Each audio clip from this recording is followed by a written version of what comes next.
Hello hi friends, எல்லோரும் எப்படி இருக்கீங்க? இன்றைக்கி இட்லி மாவு வச்சு நம்ம ஒரு ஸ்வீட் செய்யலாம். வாங்க, ஒரு பவுல் எடுத்து வச்சுக்கிறோங்க. இதில் ஒரு 2 கரண்டி நைட்டு அரைச்சி வச்ச இட்லி மாவு தாங்க இது. இந்த காலையில் இட்லி சுட்டுட்டு இது மாற்றி வச்ச மாவுங்க. மாவு புளி வர்றதுக்கு முன்பு இதை எடுத்து வச்சுக்கலாம்.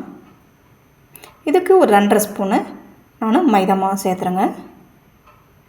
இதுக்கு நம்ம தண்ணியெலாம் ஆட் பண்ண போகிறதில்ல.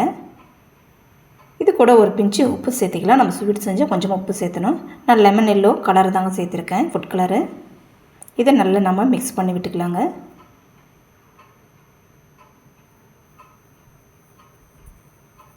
நல்லா மிக்ஸ் பண்ணி பாருங்கள், இந்த பதத்துக்கு வரும். நம்ம தண்ணியை நான் ஆட் பண்ணல. இனி நாங்கள் சுகர் காய்ச்சிக்கலாம். ஒரு 3/4 கிளாஸ் சர்க்கரை எடுத்து வச்சுக்கிறோங்க. ஒரு 3/4 கிளாஸ் தண்ணி சேர்த்து பண்ண போதுங்க. இதை நான் காய்ச்சி எடுத்துக்கலாம். இது கூட நான் லெமன் எல்லோட ஒரு கலர் தாங்க மிக்ஸ் பண்ணுறேன். இது ஃபுட் கலர் தாங்க. இதுக்கு பாகுபாதம் வேணும்லாம் அவசியம் இல்லைங்க. ஜஸ்ட் நம்ம எடுத்து ஊற்றும் போது அந்த தண்ணி நமக்கு நேராக விழுற மாதிரி இருந்தாலே போதும். இதை மாற்றி வச்சுட்டு நம்ம மாவு எடுத்துக்கலாம். வாங்க, இதை முறுக்கு செய்கிற முறுக்கு குழல் தாங்க இது. இந்த அச்சிலே நமக்கு நல்லா வரும். நீங்கள் கவர்லேயே இல்லை துணியில் செய்கிறதுனாலும் செஞ்சுக்கோங்க.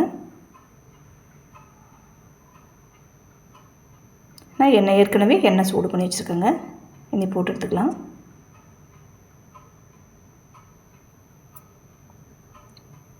இதை நம்ம 2 பக்கமும் நான் திருப்பி விட்டு எடுத்து நம்ம சுகர் சிரப்பில் போட்டுக்கலாங்க.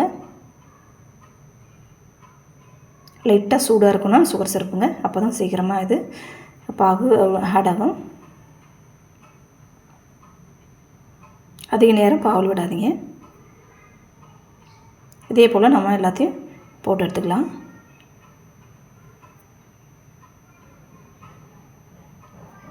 போட்டு எடுத்தாச்சுங்க. பார்க்குறதுக்கு நம்ம கடையில் வாங்குகிற ஜிலேபி மாதிரி இருக்குது.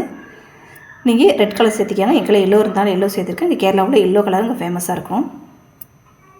நல்லா ஜூஸியாக நல்ல டேஸ்ட்டாக இருக்குங்க இது. உங்கள் வீட்டில் இதை ட்ரை பண்ணி பாருங்கள். எல்லாருக்கும் பிடிச்சிருந்தா ஒரு லைக் பண்ணுங்கள். Bye friends.